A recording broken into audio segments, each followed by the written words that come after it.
ETF index mutual funds నేర్చుకుని stock మార్కెట్లో రాణించాలనుకుంటున్నారా? వెంటనే ఈ నెంబర్కి కాల్ చేయండి.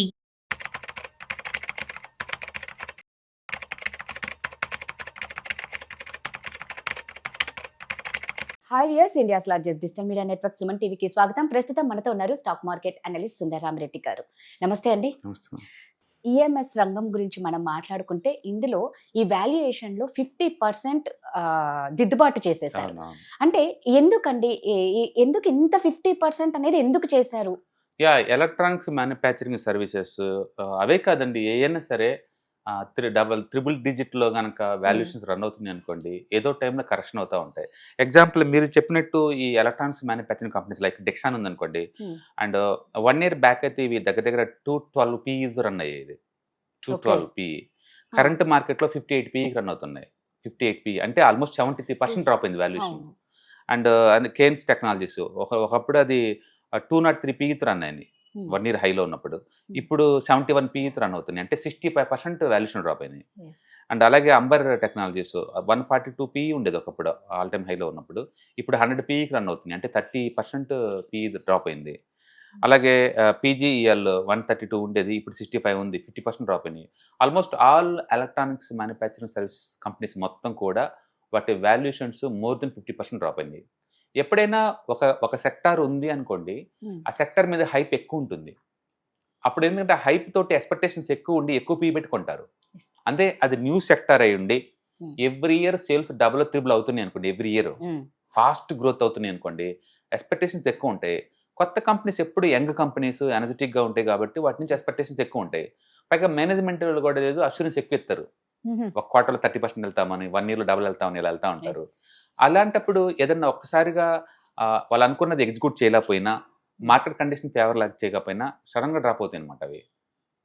ఇది not only electronics manufacturing service, అంటే ఏ సెక్టార్కి వెళ్ళినా సరే ఎక్కువ పీఈ ఉన్న కరెక్షన్ గురవ్వాల్సిందే. అందుకని ఏదైనా స్టాక్ మీరు కనుక హై పీఈ అంటే మోర్ దెన్ 100 PEతో ఏదన్నా తీసుకుంటున్నారు అనుకోండి, మీరు జాగ్రత్తగా అలర్ట్గా ఉండాల్సిందే. ఎందుకంటే దాన్ని డీ రేటింగ్ అంటారు. డీ రేటింగ్ అంటే ఆ సెక్టార్ మీద హోప్ పోయినా, మోజు పోయినా, వరల్డ్ వైడ్గా ఏదైనా కరెక్షన్ నడుస్తున్నా ఆటోమేటిక్గా వాల్యుయేషన్ డ్రాప్ అవుతాయి. ఎందుకంటే ఓవర్ వాల్యుయేషన్తో కొన్నారు కాబట్టి. దాని అర్థం ఈ సెక్టార్ అవుట్డేట్ అయిపోయిందని కాదు.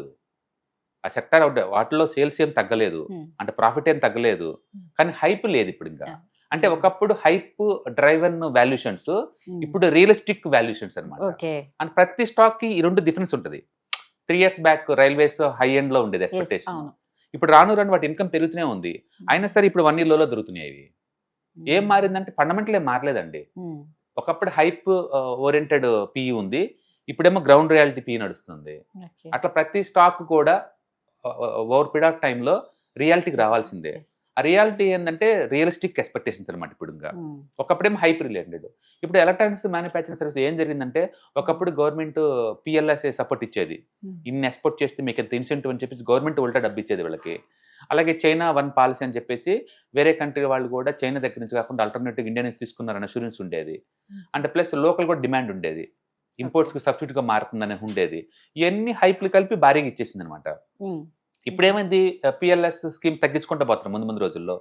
ప్లస్ ఇప్పటికీ ఈ థీమ్ వచ్చి 2-3 years అవుతుంది కదా, అందుకని ఇంకా హైప్ తగ్గిపోద్ది ఆటోమేటిక్గా. ఇప్పుడు ఎగ్జిక్యూషన్లో ఏదైనా సేల్స్ తగ్గుతుంది అనిపించినా, కొత్త గ్రోత్ రావట్లేదు అనుకోండి, ఆటోమేటిక్గా పీఈని రీరేటింగ్ చేస్తారు, డీరేటింగ్ చేస్తారు. డీరేటింగ్ వల్ల ఇంకా తగ్గిపోతూ ఉంటుంది.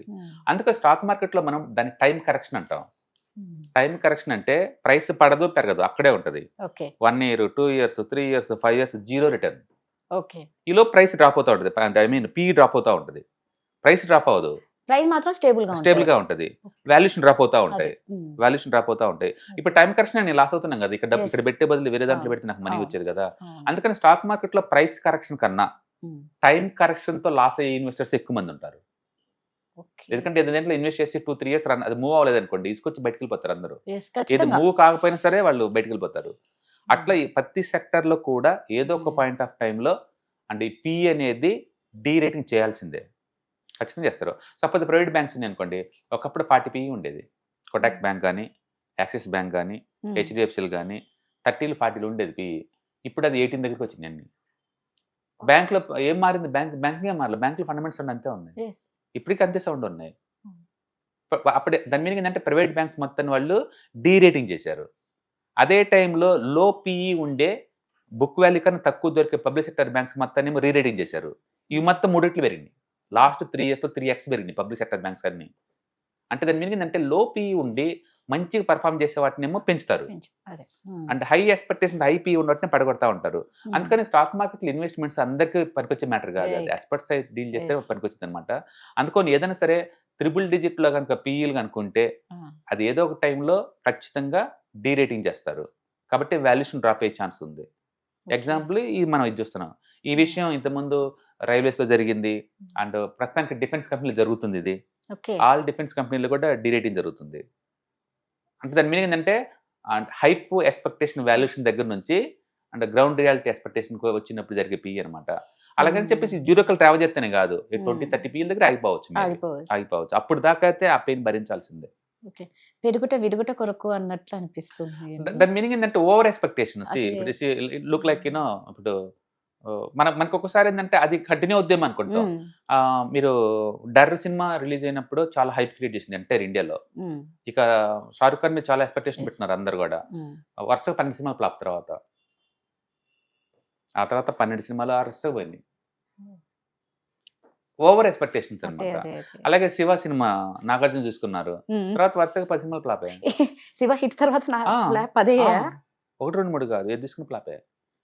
దాని మీనింగ్ ఏంటంటే టూ మచ్‌గా ఒక మూవ్‌కి వెళ్ళిన తర్వాత ఆ మూవ్ కంటిన్యూ అవ్వలేదు. ఆ Yes, yes. ఎక్స్‌పెక్టేషన్ కంటిన్యూ అవ్వలేదు. ఈ స్టాక్ మార్కెట్‌లో దాన్ని మనం హై పీఈ అనుకోవచ్చు. హై పీఈ ఎంత అంటే త్రిబుల్ డిజిట్‌లో ఉందనుకోండి. ఈ కాలేజ్ హై పీఈ.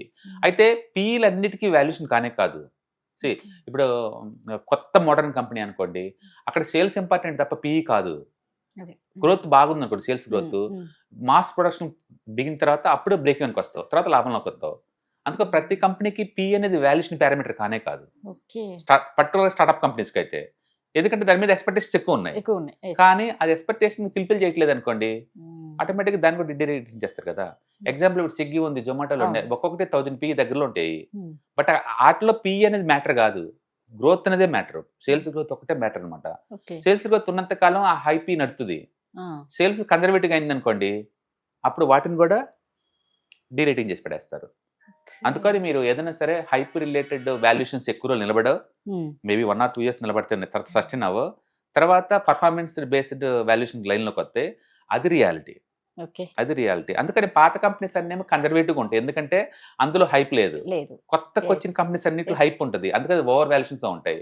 అందుకని కొత్తగా ఐపీఓ వచ్చినట్లు మనది ఎక్కువ తీసుకుంటే 80% డిసప్పాయింట్ అవుతారు. ఎందుకు అవుతారంటే అది హైప్ డ్రైవెన్ వాల్యుయేషన్స్ అయన్నీ. హైప్ అన్నిటికీ రియాలిటీ చేయలేవు. ఓకే. ఎందుకంటే ప్రతి ప్రమోటర్ ప్రామిస్ చేస్తాడు ఎవ్రీ ఇయర్ డబుల్ అవుతుంది నా సేల్స్ అని. 1 year చేయగలుగుతాడు. Yes. తక్కువ బేస్ మీద ఉన్నప్పుడు ఈజీగా డబుల్ అవుతాయి. లైక్ 1 lakh 2 lakh అవటం చాలా ఈజీ. 1 crore 2 crore అవటం అంత ఈజీ కాదు. ఎందుకంటే బేస్ పెద్దది కదా. అవును. డబుల్ అవటం చాలా కష్టం. 1 lakh అయితే బేస్ చిన్నది. ఇంకోసారి ఇంకో బ్రాంచ్ ఓపెన్ చేయగానే డబుల్ అవుతుంది సేల్స్. అందుకనే పెద్ద కంపెనీస్ అన్ని కష్టం. అది జెన్యూనిటీ ఉన్న వాల్యూ డ్రైవిన్స్ అనమాట అన్ని. బట్ కొత్త అట్ట కాదు. ఓన్లీ హైప్ అనమాట. అదే. హైప్ డ్రైవింగ్ వాల్యుయేషన్స్ అవి సస్టైన్ అవ్వవు. అందుకని ఎవరైనా సరే కొత్తగా వచ్చిన స్టార్ట్అప్ కంపెనీలో మనం పెట్టేటప్పుడు మీరు బాగా థింక్ చేసుకోండి. Yes, fundamental correct. ట్రాక్ చేసే కెపాసిటీ ఉంటేనే వాటిలో ఇన్వెస్ట్ చేయాలి. లేదు అంటే లిస్టింగ్ గైన్స్ కోసం అయితే లిస్ట్ అయిన తర్వాత 2-3 days తర్వాత బయట పోవడం బెటర్. టెక్నికల్స్ అప్లై చేసుకొని. అందుకని ప్రతి సెక్టార్కి హైప్ రిలేటెడ్ వాల్యుయేషన్స్ నిలబడవు. ఇప్పుడు ఈఎంఎస్ ఎలక్ట్రానిక్స్ మ్యానుఫ్యాక్చరింగ్ కంపెనీస్లో కనుక ఎలా డ్రాప్ అయినాయో అలా డ్రాప్ అవుతాయి. బట్ గ్రోత్ కనుక రియాలిటీగా నువ్వు కనుక నిజంగా ఇయర్లీ 100% పర్ఫార్మెన్స్ కనుక ఇస్తే కనుక మళ్ళీ అది పెరిగే ఛాన్స్ పెరిగే. ఎక్కువ ఉంది. బట్ ఇందులో 80% పెరగవు. పాత పీలు రావు, ఎప్పటికి రావు. అంత ఈజీ కాదు. అందుకని ఇన్వెస్టర్స్ ఎప్పుడు చాలా కేర్ఫుల్గా ఉండాలి Yes. హైపీతో డీల్ చేస్తే పర్టికులర్గా. సో ఇప్పుడు జనవరిలో ఒక వెబినార్ జరగబోతుంది మీది. ఆ వెబినార్లో అసలు ఏమేమి ఉండబోతున్నాయి, వేటి గురించి చెప్పబోతున్నారు, ఎప్పటి నుంచి స్టార్ట్ అవుతుంది? యా సో అది రఫ్గా అరౌండ్ 6 hours ఉంటుందండి వెబినార్ టోటల్ డ్యూరేషన్. అండ్ అందులో ETFs, index funds and mutual funds గురించి తెలుసుకుంటాం. మీరు ఎవరైనా బిగినర్ కనుక అయితే అండ్ మార్కెట్లో రావాలంటే మీకు కన్ఫ్యూజన్గా ఉంది అనుకుంటే అసలు అవి ఏంటి, మార్కెట్లో ఏమేమి జరుగుతున్నాయి, ఏమేమి ప్రొడక్ట్స్ ఉంటాయి, ఎలాంటి ట్రేడింగ్ స్టైల్స్ ఉంటాయి, అంటే ఎట్లా మనం ఈజీ రూట్లో అంటే రిస్క్ తగ్గించుకొని మనం సంపాదించుకోవచ్చు, ఇలాంటివి డిస్కస్ చేస్తారనమాట. ఇందులో బేసికల్గా ఏంటంటే ETFs, index funds, mutual funds ద్వారా మనీ ఎలా మేక్ చేయొచ్చు, మనీ ఎలా ప్రొడక్ట్ చేసుకోవచ్చు, మనీ ఎలా క్రియేట్ చేసుకోవచ్చు, మీకు ఫౌండేషన్ పడుతుంది అనమాట. మీరు కంప్లీట్ బిగినర్ అయినా లేకపోతే మీరు ఆల్రెడీ స్టాక్ ఇన్వెస్ట్ చేసేసి బ్రేక్ ఈవెన్ Okay. రాకుండా లాసుల్లో అనుకున్నా ఇలాంటి ప్రోగ్రామ్స్ అటెండ్ అవుతానే మీకు క్లారిటీ వస్తుంది. ఎస్. ఏదైనా సరే మనం ఓపెన్ మైండ్ సెట్ లో ఉండి మనం రెగ్యులర్ గా నేర్చుకోవటం ద్వారా ఏంటంటే కొత్త కొత్త నాలెడ్జ్ వస్తూ ఉంటది, కొత్త కొత్త ఇన్కమ్ సోర్స్ ఓపెన్ అవుతూ ఉంటాయి అనమాట. కాబట్టి ఎవరైనా మీరు స్టాక్ మార్కెట్ లో ఇన్వెస్ట్ చేద్దాం అనుకుంటే Mm. మార్కెట్ గురించి మీకు ఏమి బేసిక్ కూడా ఐడియా లేకపోతే ఇలాంటి ప్రోగ్రామ్స్ ద్వారా మీరు అవేర్నెస్ తెచ్చుకోవచ్చు అనమాట. సూపర్ అండి. సో నిజంగా ఎవరైనా సరే ఇంట్రెస్ట్ ఉంటే మాత్రం ఖచ్చితంగా mutual funds and index and ఈటీఎఫ్ల గురించి వెబినార్ క్లాసెస్ ఆల్రెడీ సుందరరామిరెడ్డి గారు దాని గురించి డీటెయిల్స్ చెప్పారు. ఇంకా మీకు ఏమైనా డౌట్స్ ఉంటే మాత్రం కింద స్క్రోల్ అవుతున్న నెంబర్ కి కాంటాక్ట్ అవ్వండి. హలో ఫ్రెండ్స్, ఫైనాన్షియల్ ఫ్రీడమ్ మీద వెబినార్ జరగబోతుంది. ఇది డైలీ 3 hours ఉంటుంది, 3 days ప్రోగ్రామ్. దీంట్లో మీకు ఫైనాన్షియల్ ఫ్రీడమ్ ఎలా సాధించవచ్చు via with ETFs, index funds, mutual funds ద్వారా డీటెయిల్ గా ప్రాక్టికల్ వేలో మీకు ఎక్స్ప్లెయిన్ చేయబడుతుంది. అండ్ దీంట్లో ఎనీ డౌట్స్ ఉన్నా సరే ఇమీడియట్ గా వెబినార్ లోనే ఎక్స్ప్లెనేషన్ చెప్తారు. అండ్ అలాగే మ్యూచువల్ ఫండ్స్ ఎగ్జామ్స్ ఎవరైనా రాద్దాం అనుకున్నా సరే, మ్యూచువల్ ఫండ్ డిస్ట్రిబ్యూటర్ గా మీరు సెటిల్ అవ్వాలన్నా సరే ఎలా చేయొచ్చు, వాటికి సంబంధించిన డీటెయిల్ ఎడ్యుకేషనల్ వివరాలు మొత్తం కూడా ఈ ప్రోగ్రామ్ లో డీటెయిల్ గా చెప్పబడుతుంది. కాబట్టి ఎవరైనా సరే ఈ వాలటిలిటీ ఉన్న ఈ స్టాక్ మార్కెట్ లో స్టేబుల్ గా ఉండి అండ్ మంచి returns via with ETFs, index funds, mutual fund ద్వారా ఎలా సంపాదించవచ్చు, ఎందుకు ఇవి ఇంపార్టెంట్, ఫైనాన్స్ ఫ్రీడమ్ కి ఎలా ఉపయోగపడతాయో ఇవన్నీ కూడా డీటెయిల్ గా ఎక్స్ప్లెయిన్ చేయబడుతుంది. కాబట్టి ఎవరైనా ఇంట్రెస్ట్ ఉన్న పార్టిసిపెంట్స్ అందరూ కూడా ఈ అవకాశాన్ని వినియోగించవలసిందిగా కోరుతున్నాను. Thank you.